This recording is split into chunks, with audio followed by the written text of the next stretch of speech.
In the battle of the box office, the media is only interested in one thing, and that is saving the reputation of Jonathan Majors, because in him rests all of the potential future of Phase 5 and Phase 6 for the MCU, and that means in him rests billions of dollars of investment.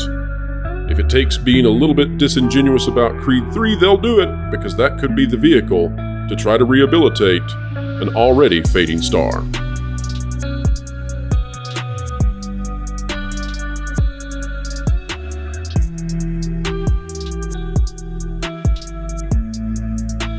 Ladies and gentlemen, dearly beloved, we are gathered here today to take a look at what could be the actual death spiral of the MCU and the media's attempt to save it from the jaws of defeat. Now, this is going to take us through a number of websites in order to explain all that is happening. You are going to be much, much smarter at the end of this video than you likely would be otherwise, just as I am now smarter, having done all this research, because I couldn't figure out what was going on when I began to record this video, and I had to dig a little deeper to figure out exactly what the angle is that's going on inside the industry. And there's a major push inside the industry that you'll understand in just a moment. Before we get into that, if you like content like this, where we explain entertainment and keep you ahead of the culture curve, make sure to click the like button, share, subscribe, and don't forget that you can stick it to the algorithms. When you click it, that's the notification bell. Unlike some channels, we do covet your comments. We read them. We care about what you think. This is a conversation. And as many of you are beginning to realize, Thursday, March 23rd, we will begin a live show, Thursdays only. Those will be 5 to 7 p.m. Eastern Time. So make sure you tune in for the Pro Show debuting March 23rd. All right, we're going to start off with Deadline, this by Anthony D'Alessandro. MGM's Creed 3, 58 million plus franchise record opening, a game changer for Amazon Studios. And let's talk about this. When I first started reading this, I'll tell you what caught my eye. I began to realize that the industry, and I was reading quite a number of articles, but I began to realize that the industry was really inflating what victory this must be for Creed 3. And I felt like this rose almost to the level of disingenuousness. So let me explain why. Let's read first. This is from the Sunday AM. Amazon bought MGM, a motion picture studio, for $8.45 billion back in May of 2021. And this weekend, the streamer had their first taste of how wonderful a box office blockbuster is, as MGM UAR's Creed 3 opened to a franchise record of $58.6 million, also the highest debut ever for a sports movie. At this level, Creed 3 stands to also become the highest grossing Creed title stateside at $150 million, besting Creed's 109.8 and Creed 2's 115.7, while also providing a lot of lift to the domestic box office, looking to return to pre-you-know-what levels.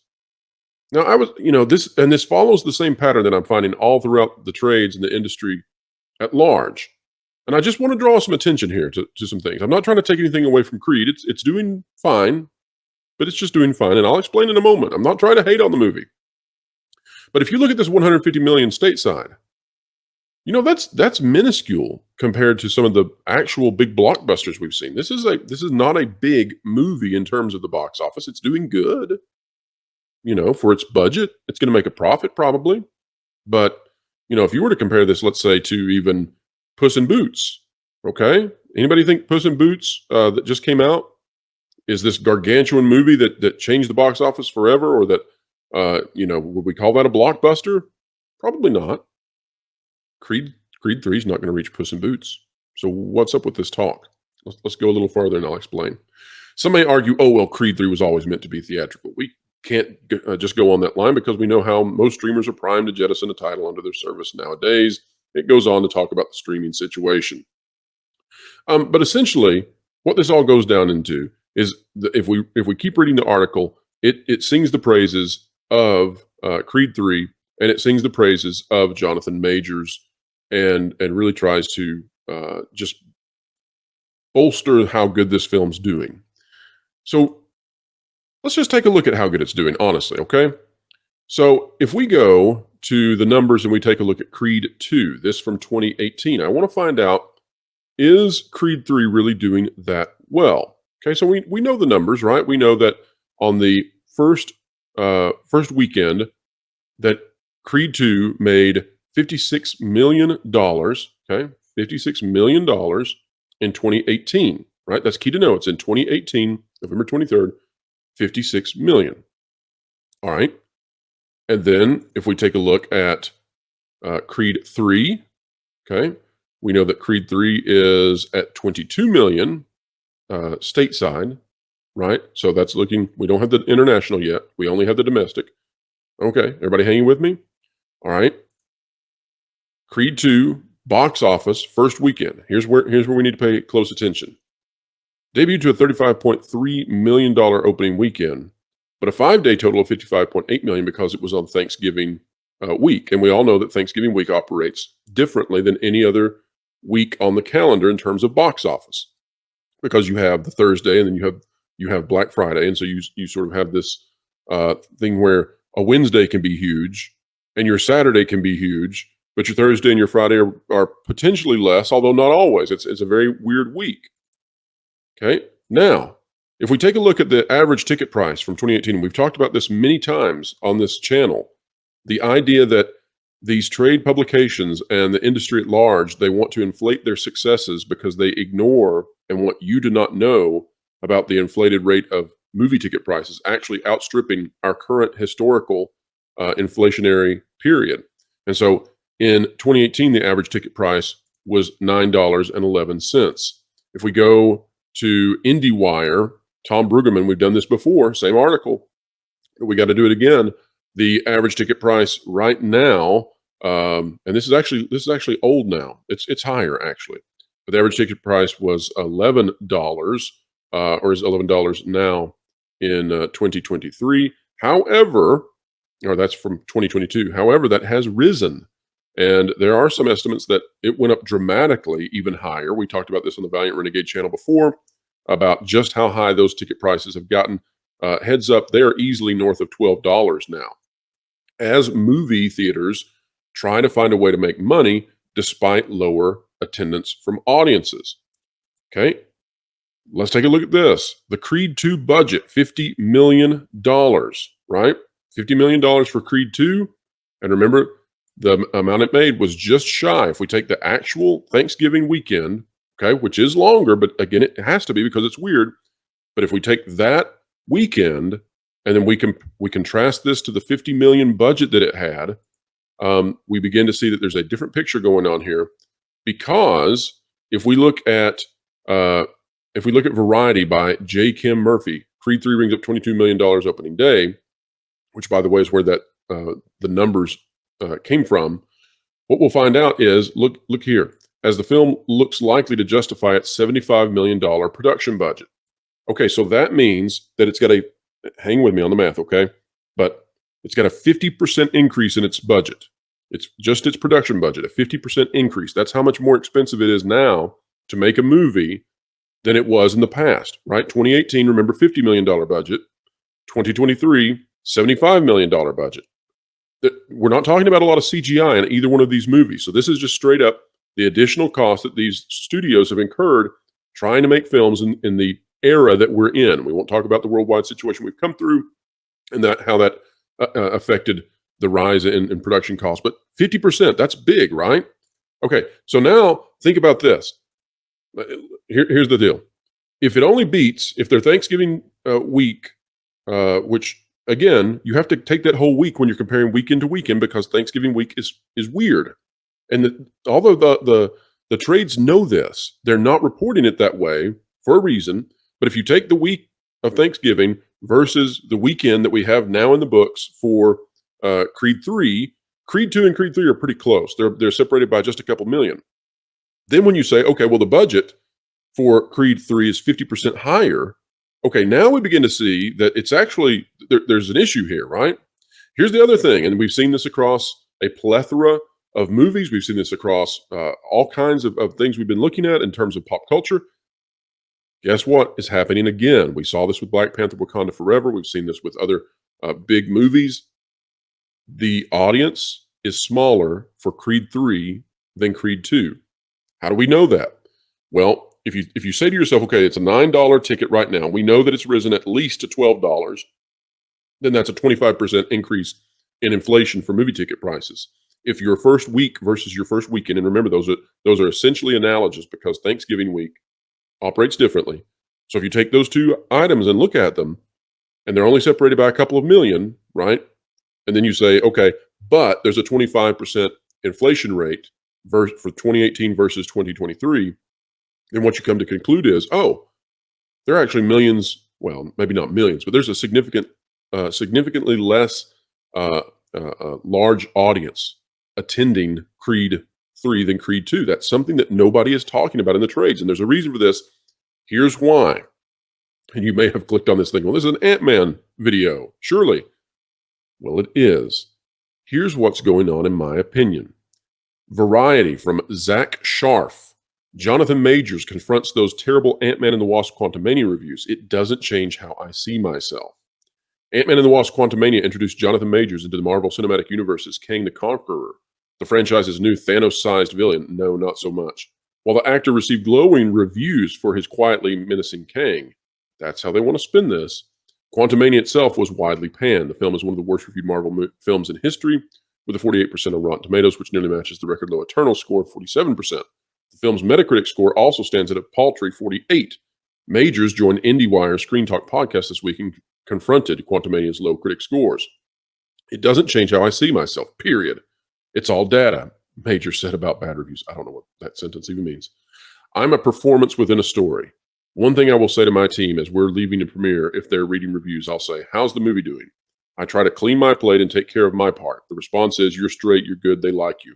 Good Lord. Ask somebody besides your team. Go look at what the audience actually says. And they tell me about the movie. Sometimes the movie is also on that level and sometimes it's not. That is arrogance at the highest possible level you can imagine.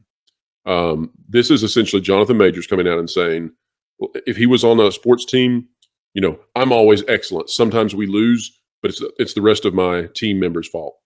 That's what this is, right? It's the other actors, it's the writer, it's the director. It's their fault. I bring my A game every single time. No, Jonathan Majors, you are not excellent in this film. You do your best, and the media has spun it the best they can. And honestly, this is what is going on, is that okay, let me explain. Marvel is in a very bad position right now, okay? So Marvel's coming in off a really bad position, and it's so bad that Marvel could be on the ropes. Guardians of the Galaxy is going to revive Marvel for a little bit. But then after that, you may wait another year and a half before Marvel stops having box office failures. I mean that. So we could go a year and a half before we get to Deadpool 3, which is the next big chance for Marvel to actually make money. That's unheard of. You're talking about the biggest franchise in the world just 3 years ago. And now you're talking about flop after flop after flop, and we've already seen flop after flop. Now they bring in Jonathan Majors, and they have sang his praises to the heavens about how awesome he is, what a great villain he is. However, his movie in Marvel has failed. It's as much about him as it is about Ant-Man. Don't mistake that for a second. You can bet that it's as big about Jonathan Majors, and they try to make it as big about Jonathan Majors as it is about Paul Rudd, Ant-Man. This was his debut film, and it sucks, and it's being panned largely. So how do you save the MCU in that kind of a situation? Well, it just so happens that he's in Creed 3, and it just so happens that if you promote Creed 3 and say, oh my gosh, it's the biggest sports debut ever. Oh my gosh, it's the biggest Creed ever. Oh my gosh, it's so amazing. It's changing the face of streaming. That you can redeem the idea that it's not Jonathan Majors' fault. Look, he's pulling Creed 3, right? And now we're beginning to see this. Look over here at Collider. Creed 3 dethrones Ant-Man with $22 million at box office. This by Raul Malhotra. And if we take a look down here, directed by and starring Michael B. Jordan, Creed 3 is coming off of glowing reviews and an excellent A- cinema score from opening day audiences, which bodes well for the future. The Creed films are centered around Jordan's Adonis Creed, the son of Apollo Creed. Both previous films also featured acclaimed supporting performances by Sylvester Stallone as the iconic Rocky Balboa, who takes Donnie under his wing. Stallone didn't return for the third film, which pits Donnie against his childhood friend, Damien, played by Jonathan Majors. Incidentally, Majors plays the villain in the number 2 film at the Friday box office, Ant-Man and the Wasp: Quantumania. The Marvel superhero threequel grossed $3.5 million on its third Friday and is expected to make $13.3 million over the weekend. The film topped the weekend box office twice in a row, but is poised to surrender its crown to Creed 3 this week in addition to surrendering the majority of its IMAX and premium high-format screens, with a projected running domestic total under $190 million by Sunday. Ant-Man 3 is continuing to underperform financially. Here's the deal. Ant-Man is just terrible. $13.3 million in its third weekend. This is going to lose $100 million minimum for Disney and for Marvel. But if they pump up the idea that, oh, no, it's not Jonathan Majors' fault, right? He's got an A- cinema score, and he's half the team over here on Creed 3, and it's making lots of money. Well, that's their idea for how they can redeem Jonathan Majors, because so much is riding on him. Think about it, folks. If he's going to be in Phase 5 and Phase 6, running throughout these movies, how many millions and billions of dollars are riding on the public not blaming Jonathan Majors or thinking that he's a bust? How many? They don't care about Jonathan Majors as a person. He's an arrogant. They don't care about him. He's just a guy. But you know what? They do care about money, and they do care about that if people perceive him negatively, they lose a lot of money. The other thing that I find interesting about all of this is that at the same time that Creed 3, you can find all kinds of news about it, it's really hard to find anything about Ant-Man right now in the trades. They're not even covering it. Like, they might put a sentence in an article that's not even about it, just to say they covered it, but they don't want to touch it. And that's because so much of the industry, of the movie theaters, of everything rides on Marvel doing what Marvel has done for the last 5-6 years. Marvel has carried the industry. And guess what?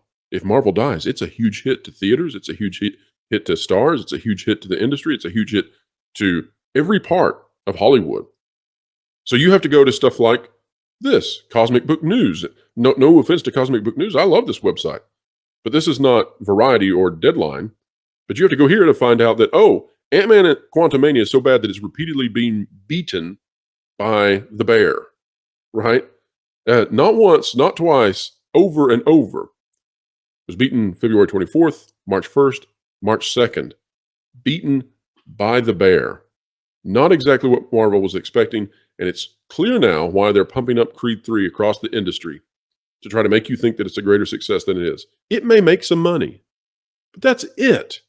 Creed 3 is not this huge blockbuster success. It's just not. And I don't care about the Rocky Balboa stuff, in regards of like, I'm not going to come on here and spin this thing because it just doesn't matter that much. But the media will, the press will, because they want you to believe Creed 3 is incredible. It's a game changer. The truth is, it's fine. The game changer, the real game changer, is if Jonathan Majors is perceived to be a bust in Marvel. Well, that's a bust for the industry. Folks, if you enjoy content like this, make sure to like, share, subscribe. Hit that notification bell. You can stick it to the algorithms when you click it. We covet your comments. Drop one down below. And don't forget the Pro Show starts March 23rd, 5 to 7 p.m. Eastern Time. We'll see you there. Wherever you are, whatever you're doing, keep learning, keep growing, and keep having fun.